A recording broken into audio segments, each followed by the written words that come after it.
Hello and welcome back to my channel, and today I'm counting down my top 10 films by Roman Polanski. Controversial these days, of course. There is no other filmmaker who is so much discussed about his life rather than his work. Ironic, because Polanski, more than any other director, argues that you should concentrate on the work and not keep reading personal details and autobiographical details into the work. But of course, he has got the most colourful and interesting and controversial life of perhaps any director ever. That's the first of many ironies about Polanski that we'll investigate in this video. The first thing about Polanski, of course, was Auschwitz and the ghetto in Krakow. He saw his father and his mother taken away. His mother was killed in the death camps. He had to survive as a child. He was taken in by a Catholic family, tried to assimilate, didn't really work out. At some points, he found himself roaming through the Polish countryside trying to survive. At one point, I believe there's a story, a true story, where he had to play a game, a kind of William Tell kind of game, with Nazi officers balancing things on his head as they shot at them. An incredible story of survival, and he made it through the war. He lost his mother, but he was reunited with his father in the end. And of course, then he became a famous director, and then he saw his wife, Sharon Tate, killed by the Manson family. And then, a few years later, in the 1970s, he was caught by the police. He drugged and had sex with a 13-year-old girl, statutory rape. He was put in prison, he was put in custody, but then he fled US justice, and he's been in exile in France ever since. This subject, this rape of this girl, comes up again and again with Polanski. And I just want to add my two penn'orth here, because I've noticed that people either who like Polanski try to ignore it or try to play it down, and those people who hate Polanski make it everything you need to know about Polanski, that he's just a bad person. I think we should be mature adults enough to hold the two things in balance. I don't think we should ignore what Polanski did, because it was horrible. And he did do it. It's not like the allegations against Woody Allen where there's a question mark. We know that he did it. He admitted it. We know he did it, right? And it was an awful thing to do.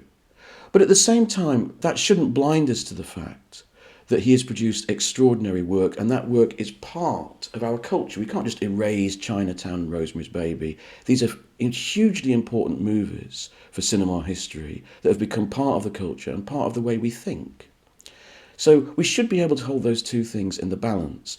Another thing that I'd like to say on this topic just briefly is, don't you think that a sane society would think we might be able to learn from this person? Polanski in interview is a fascinating and very articulate man. But let me put it this way. Someone who's gone through so much and has done so much has got something to tell us, surely. Imagine if I said to you, there's someone on death row in America. It's an awful thing. They've beaten and killed their wife. But they're writing poetry. They're painting. Wouldn't you like to read those poems? Wouldn't you like to see those paintings? Wouldn't you think that someone, a human being, who killed their wife or their husband, has got something to tell us about human nature? That's what a sane society would think, that actually, whatever this guy has done, whatever he's been through, we can learn from it. But our society at the moment is choosing to turn away from that idea and just say, they're bad, they're undesirable, I don't want to hear from them. I can't help thinking that's not the right idea. But you see, the irony is that we always talk about Polanski in terms of his life, but he's a very impersonal filmmaker. Let me sort of explain what I mean. It's become a convention, a very bad convention, in English-speaking countries like the UK and the US, to think that any film that's not in the English language is art house, that it's a very personal piece of work. Of course, this isn't true. All countries around the world have their popular cinema. And what is interesting about Polanski is, even though he came from that kind of background, he went to the famous film school in Poland, and his first short film was a kind of surrealist kind of film. That wasn't what he was interested in. His models were the British films, actually, of the 1940s. He worshipped Laurence Olivier's Hamlet. He loved David Lean's two Dickens adaptations, Oliver Twist and Great Expectations. And what Polanski has wanted to make all the way through his career is classical cinema for a wide audience. He doesn't want to make art house film. He wants to make genre films, he wants to make adaptations of classic texts, and he likes the world, the Hollywood world, of continuity editing. He doesn't want to have difficult films or very personal films. He wants to make films for a wide audience. So we're constantly, this guy Polanski, looking at what can we see in his films from his life, yet he is saying, no, I'm not that kind of filmmaker. I just want to make, commercial, widely watched movies. That's another irony of Polanski's career. The thing about Polanski is, he's a very classical filmmaker, but the more classical he gets, the worse he is. So there's a he's got a predilection for going towards classic texts like Macbeth, like Tess, like Oliver Twist, and those god-awful middle-class chattering classes plays like Carnage or Venus in Furs, which are just written so that middle-class audiences can come out of the theatre saying, oh, wasn't that interesting? Oh, what would you do in that situation? Etc. Polanski seems drawn to this stuff. And every time he makes this kind of movie, in my opinion, even though his film craft, which is always excellent, is there to be seen, beautiful cinematography, great editing, etc., he becomes boring. His classical films are very pedestrian. They're almost too respectful, strangely enough, from such a puckish kind of director. Polanski's best films are when he's not taking the subject matter so seriously. It's when he's seeing that the film he's making is essentially an adult game. Like you go to some New Year's Eve party or some Christmas party and the host says, oh, let's have a murder mystery thriller game, right? And you've got to adopt a character, you're Sherlock Holmes and you're Hercule Poirot, and there's been a murder and you have to sort through some clues. And it's all a bit wank, isn't it? And you think, oh, God, how long is this going to go on for? Bloody hell. But then you're there, aren't you? And you don't want to upset your friends. So you take part in the game. And the moment you take part, it becomes serious, right? And in those serious games, you find out something about yourself, don't you? And you find out something about the other adults that you're playing with, right? In that little pocket of that game, though it's all nonsense and it has no other resonance with your life, actually there are undercurrents that come through. And that's Polanski's cinema. So, for example, The Ninth Gate, a much derided film. It's a very silly film based on a silly premise. A rather lovely novel called The Dumas Club, right? So there's this book that tells you how to get to meet the devil, right? This kind of occult book that book collectors, occult book collectors around the world are fighting to get hold of. And Johnny Depp is hired to find the book, right? Now, this is a dumb premise. It's the kind of premise that Dan Brown and the adapters of his films take seriously, and therefore they make schlocky movies that are stupid. Polanski says, look, this is silly. This is just an adult game. But then once he's made that decision to be an adult game, now we can take it seriously. And then it becomes uncomfortable, doesn't it? It's like the games that Hugh Grant and Kristin Scott Thomas are invited to play by Peter Coyote and Emmanuel Senior in Bitter Moon. Sex games between couples. They're very silly. There's that wonderful scene where Emmanuel Senior spills the yacht down her breasts, a formative scene for me when I was a student.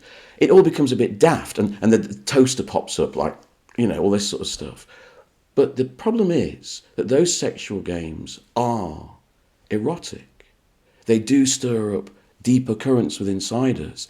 Hugh Grant, as he plays these games, finds that he's losing control. He doesn't really understand his wife. He's losing control of that power relationship in his marriage.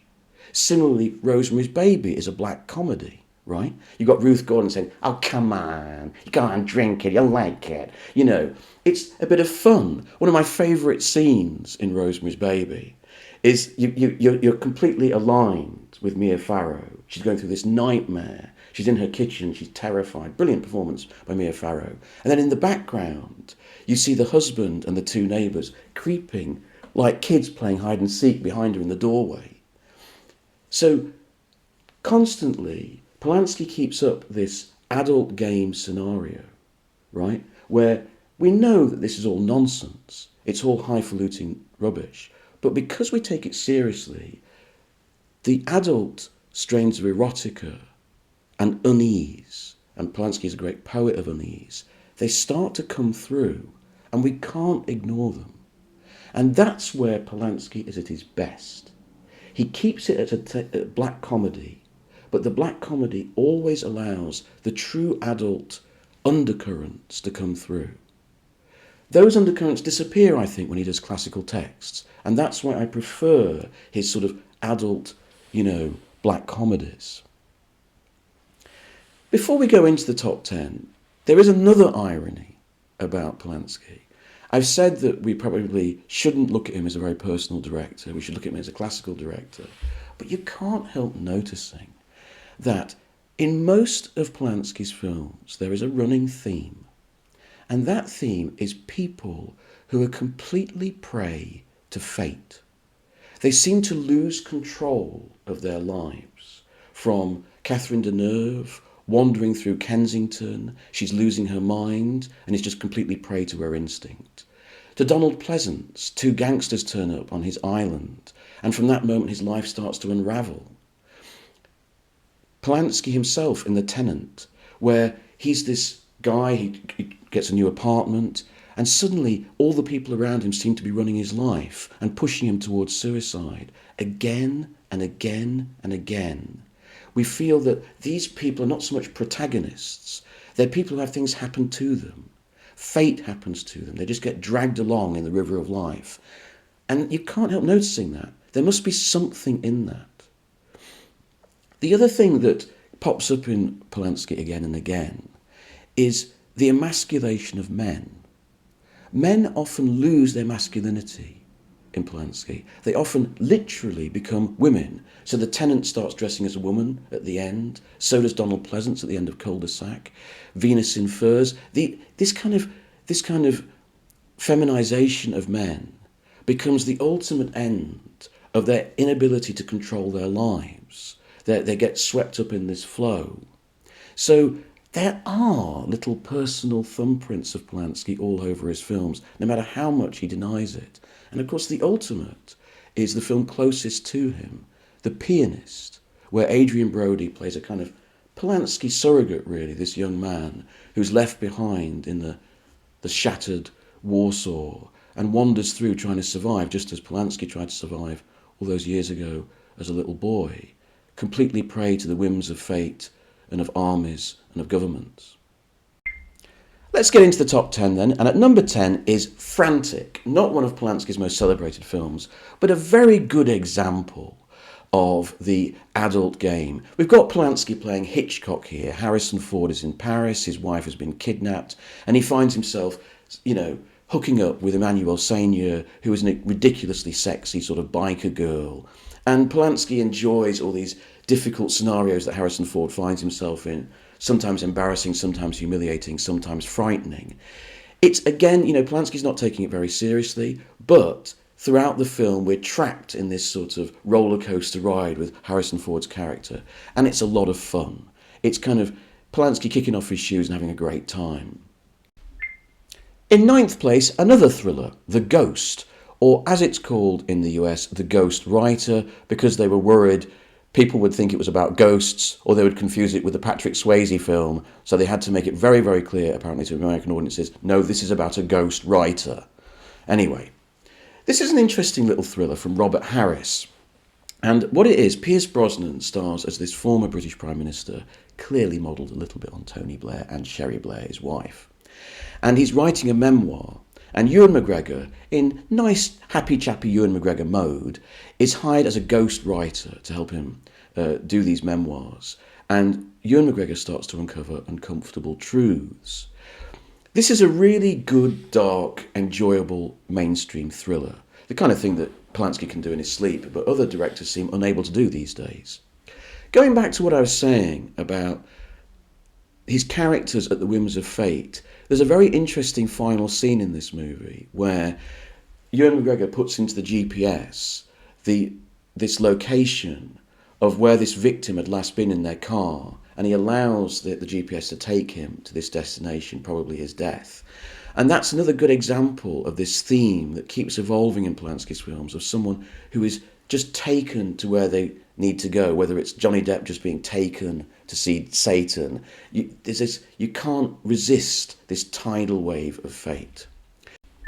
It's a very good film, excellent performances, particularly from Olivia Williams as the Sherry Blair-like wife. She gives a really fantastic performance, a very underrated actress in my opinion.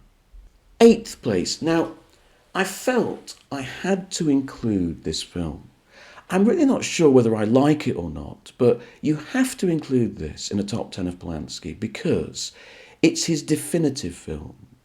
It's the film that really unlocks all the secrets of Polanski, both as a filmmaker and in terms of his themes. And that film is The Tenant, or Le Locataire, as it's known in French. I like that. Now, it's part of what's called his apartment trilogy, along with Repulsion and Rosemary's Baby. And in it, Polanski plays the main character himself. And he's this guy who takes a tenancy in an apartment in Paris, where the previous tenant tried to kill themselves. And he starts to get this paranoia trip. It's kind of very Kafkaesque, actually, that everyone in the apartment is trying to push him towards suicide. This is Polanski at his most blackly comic. It's a very queasy, uncomfortable adult game of a movie. When I first saw this film as a teenager, there's a particular sequence in the film that really stuck with me. He can see from his apartment window across to the next wing, and there's this tiny window of a bathroom, and he keeps seeing people just standing there in the bathroom, not moving, looking across at him.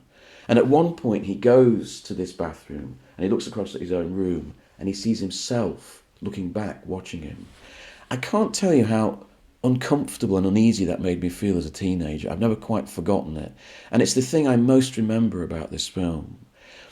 It's a brilliant film, and it is the key to Polanski's entire personality as a filmmaker. I'm not so sure it's very likeable, but if you are interested in Polanski, at some point you've got to wrestle with this movie. You've got to watch it. In 7th place, let's go back to Polanski's very first feature film, Knife in the Water. Now, there's a classic subgenre of cinema where two men and a woman, right? So there's a couple, they're very much in love, or they're having a nice time, they're in a nice middle-class house, and in comes a stranger. And suddenly there's a sort of sexy, erotic undercurrent. Is he going to take over the wife from the bloke? You know, this sort of game of rivalry begins, you know, like Dead Calm or something like that. Knife in the Water, I think, is the best version of this kind of story. There's this couple, they're on a sort of yacht, a boating holiday, and this young stranger comes along, and it sort of changes the whole dynamic between them. And throughout it, although it's very tense, and, you know, Polanski makes a lot of the very claustrophobic feel on board this tiny boat. He really enjoys that. He keeps up this kind of light black comedy that it doesn't really matter that much. It matters to these three people so much, but perhaps the whole movie doesn't matter to us that much. And that gives it a wonderful push-pull tension, which I really like, and I think is part of the secret of Polanski's best films. So if you've never seen it, it's his one Polish film, then he moved on to England. He got out. It's well worth checking out. Very, very good movie. At number 6, Bitter Moon. God, I remember going to see this when I was a student. I vividly remember it, and I think I saw it in Spain, actually, when I was living in Spain. This is the one where Hugh Grant and Kristen Scott Thomas, they're two sort of middle-class Brits, and they're on this cruise liner, and they meet Peter Coyote. Do you remember him? He was a very popular actor with directors back in the late 80s, early 90s, sort of forgotten now. Sort of hoarse-voiced American actor. And he's hooked up with Polanski's wife, Emmanuelle Seigner, and they inveigle Hugh Grant and Kristen Scott Thomas into these adult games to sort of teach them that they're a bit sexually repressed and all the rest of it. I never forgotten this. I've spoken about the yop scene already. I remember watching this on a big screen. I was about 19, 20 years old. And that fantastic scene, everyone in the audience laughing and roaring. It's very sexy and very funny at the same time. That's what I kind of feel about this entire movie. It's all, again, a jeu d'esprit. But again, underneath all the sort of silliness and the adult jokes is a genuine undercurrent of unease and questioning about what is there in a marriage? What is the sexual relationship between a man and a woman? Are these games just daft? Are they just perverted? Or have they got some truth in them? I think this is a great movie. I think it's Polanski in sort of cruise control, really enjoying it, really enjoying working with his actors. It's very sexy, it's very funny, and also you get to see Hugh Grant thoroughly discombobulated, which is always a good thing. Now, in fifth place, I've picked the second of Polanski's two great British movies, and this is a film called Cul-de-sac. You may not have come across this film.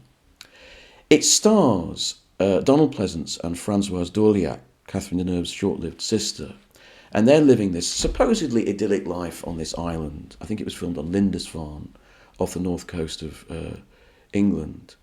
And up come two gangsters. They come across the causeway and invade their idyll. One of the gangsters is played by Lionel Stander. Do you remember Heart to Heart from the 80s? Do you remember that series? Lionel Stander, yeah, Max. He's the big gangster in it. This film is about the unravelling of this man's life, and he loses all his certainties. Donald Pleasance is quite brilliant in the part. So many sequences in this film, when I watched it as a young man, stood out for me. There's one particular sequence right at the beginning where this guy is on the causeway and the tide is coming in and he's drowning in his own car. That is one of those sort of, for me, iconic Polanski scenes that just stays with me. It's a very adult film. It's a film that you've really got to sort of watch. I don't want to spoil it too much. I don't want to talk about how it works too much because that ruins the effect of it. It was famous at the time for a very long sequence shot, about 7 minutes, on the beach, which was unusual, certainly in British films, but in most films in those days. So it showed that Polanski, though he was a classical director, was willing to experiment and push the audience. I can't recommend this film highly enough. I don't want to say too much about it because I bet a lot of people haven't seen it, and it's really worth checking out. Now, in fourth place is the first of this double bill of British films, Repulsion. This is the one where Catherine Deneuve is living alone in a flat in Kensington, and he's going slowly mad and starts to see hands coming out the wall to grab her. This is one of the great cinematic representations of madness and loneliness. I love those scenes where Catherine Deneuve is sort of wandering like a zombie through Kensington, and you've got that jazz drumming, and she's just kind of wandering like a zombie, and you can see these workmen in the background like going, "What's up with her then?" I love all that. It's a great London movie for those people who, like me, like London porn, seeing old shots of London. You know what? I also love the ending of this film. I love that scene where Ian Hendry comes in and picks her up like a little girl and cradles her in her arms and takes her out. And there's all the neighbours, and one of them turns the light off as they go out. That was another of those iconic moments that really made an impression on me when I was a teenager and I first saw the film. More even than the scenes of madness, that terrifying scene when she's in her room and she sees the man suddenly in the mirror. That was an incredible shock moment. But even more than that was that scene where the neighbour just turns out the light. That little bit of kooky, uncomfortable black comedy as this woman falls apart, her tragedy suddenly becomes sort of undercut by this very sort of caustic, cynical piece of comedy. It made an impression on me anyway. So at number 3, yes, I've put The Ninth Gate, a film that I've been ridiculed many times for thinking is one of Polanski's best. In fact, actually at points, it was actually my favourite Polanski film. Why do I like this film so much? It goes back to what I was saying about being an adult game. Now, I love books, I love the occult, I love all this kind of thing that there's some book somewhere that gives you a secret to witchcraft or alchemy. That sort of thing floats my boat. So I'm already sort of predestined to like this movie, right? But it's not just that. It's that I love the game that Polanski sets here. So here's this book collector and bookshop owner, Johnny Depp, and he's sent on this task to find this book that this wealthy socialite wants, and it allows you to meet the devil. And he discovers that there are different versions of the book, and you have to get the right version. And the right version has these woodcuts, and the symbols in the woodcuts lead you to the devil. Now, this is, of course, absolutely stupid. And, of course, Dan Brown, the idiot, takes it seriously. This kind of stuff, if you follow these kind of mysteries like I do, the Rennes le Chateau, all that stuff, Holy Blood and the Holy Grail, you know all this stuff, right? And it's kind of dumb to make a serious film out of it. So Polanski doesn't.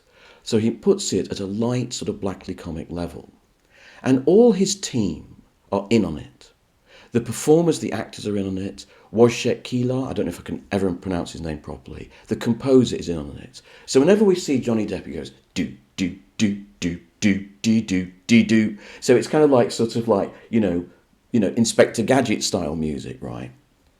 But the end credits music, when, Johnny Depp actually goes through the gate to meet the devil, and we get the fires of hell, is this beautiful vocalized, sung by Sumi Jo, this haunting, wordless aria, which is so beautiful and erotic, and it gives that strange sense of the allure, the power of evil.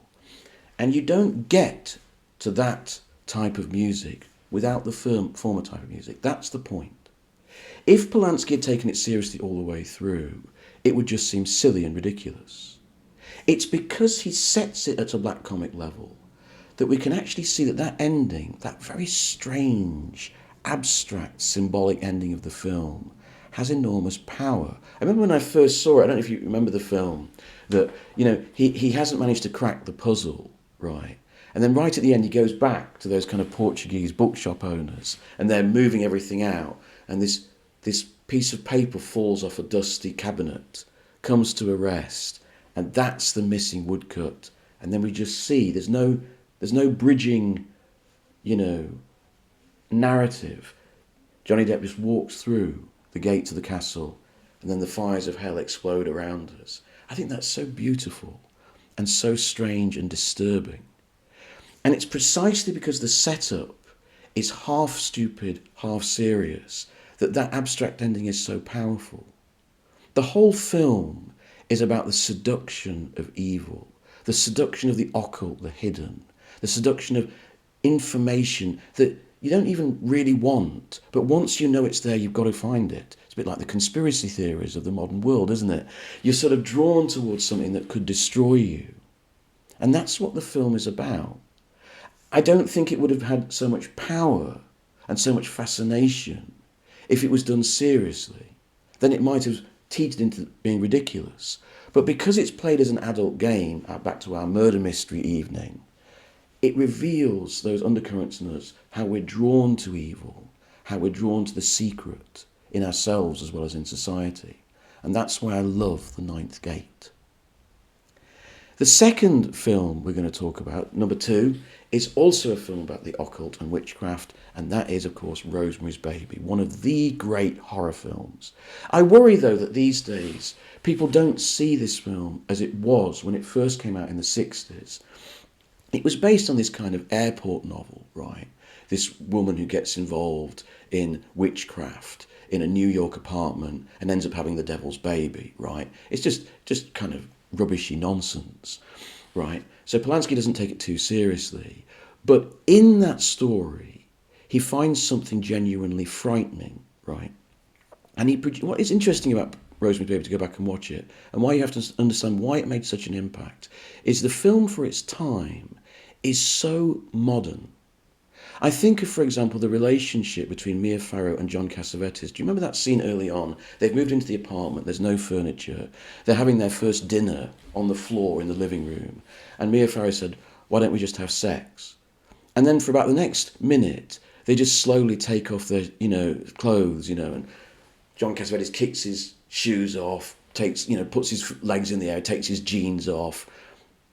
To us now, that seems so straightforward and pedestrian. But the simple matter-of-factness of it, what was going on between a young couple, was new, especially in American cinema. And it's that flavour of Rosemary's Baby that I think we miss these days. That relationship between the young couple and these kind of crazy neighbours, that sort of blackly comic relationship was so new in horror cinema. It was so new when allied with that kind of material. And that's what's really quite shocking about Rosemary's Baby.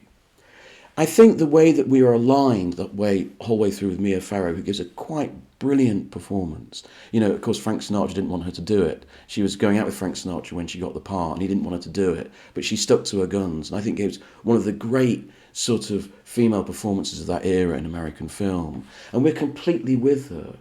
But also, Polanski brilliantly keeps us completely abreast of what's happening around her.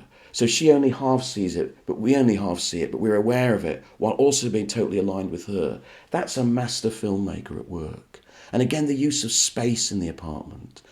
In Repulsion, Polanski used this trick where he had the space of the apartment, but then he would widen the space or limit it according to what he was trying to impress upon the viewer at the time. He plays similar tricks of space and editing and where the camera is in Rosemary's Baby, always to keep us off our guard. It's a quite brilliant film. I think that, you know, nowadays it's probably not as scary as it used to be. I mean, you know, for a 1960s audience, the idea that you'd be actually impregnated by the devil. I mean, this was, you know, breaking down all kinds of taboos, which are not necessarily in place anymore. But for its time, this was an incredibly brilliant film. And throughout Polanski's filmmaking, whether it's, you know, the great reveal scene at the end, or that wonderful scene where Mia Farrow is desperately calling the doctor from that phone booth, and the camera's kind of close in, claustrophobic in that phone booth. Throughout, Polanski never puts a foot wrong. Absolutely superb film. My only quarrel with is Rosemary's Baby is bloody Cassavetes' attitude towards it. You know, apparently he said to some of the actors, you know, what are you taking this so seriously for? It's just a film about witchcraft. But at number one, despite my love of the occult and alchemy and witchcraft, I'm going to put Chinatown. When I was at university and studying film, there was a book, I think it was William Goldman, was about script writing in film. And Chinatown was held up as the gold standard of script writing in film, the best script ever made. I've always liked the film, but I never quite understood why this script was regarded as so brilliant. But having watched the film many, many times over the years, it is an absolutely perfect machine of a film. I don't think there's anything wrong with it. I think it's as close to perfection and close to a work of art in a Hollywood movie. I can't find fault with it. From the very good script and its brilliant idea of exposing the mechanics of modern organised crime when it's actually merged without any kind of interim period into corporation, and the wealthy basically completely exploiting an entire community, an entire city, and taking the water away, which is kind of topical these days. It's a fantastic script. And then how that bleeds, you know, seamlessly into the personal corruption of John Huston's character and the way that he's exploited his own daughter. And the way that those corruptions bleed into each other is brilliantly managed throughout the script.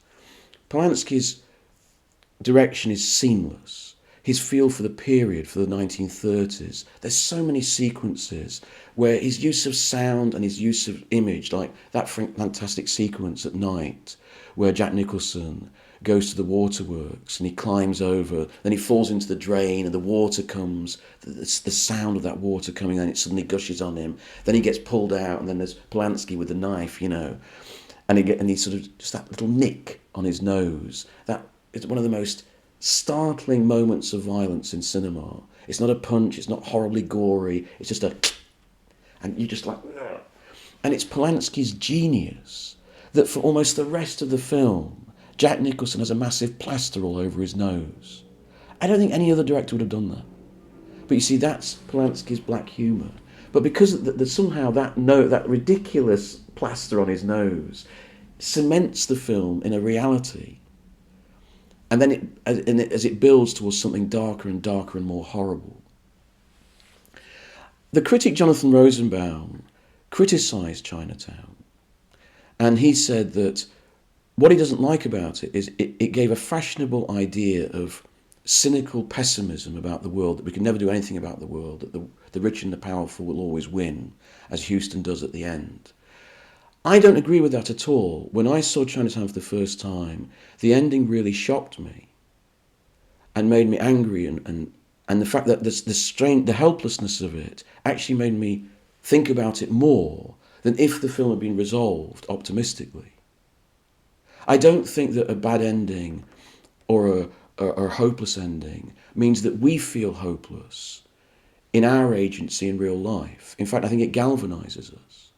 So I don't agree that Chinatown is this fashionably, cynical and pessimistic film. I think it's a very powerful film that makes us look further into the machinations and structuring of power. Everyone is good in film. Again, you see, Polanski's got all his collaborators on side. He's the true classical artist. The music, that wonderfully lazy, decadent trumpet music, the beautiful cinematography, that wonderful scene where, Jack Nicholson goes down to that bridge and the river has dried up and the little boy comes along on his donkey. The beauty of those sequences, this beauty in corruption, just like the Ninth Gate. So I have to pick Chinatown. I know it's the obvious choice, and it's become a sort of boring standard film studies choice, hasn't it? The great movie. But it isn't a sensational film. So that's my top 10. Look, I know I haven't picked The Pianist. Many people are very fond of that film, and it means a lot to them. And it's a very powerful and true portrait of what happened in the 1940s. And I think it's a great film with a great performance by Adrian Brody. It just doesn't impact my life as much as the others do. But please let me know your own top 10 and your own feelings about Polanski below. I'd love to hear from you. Thanks very much.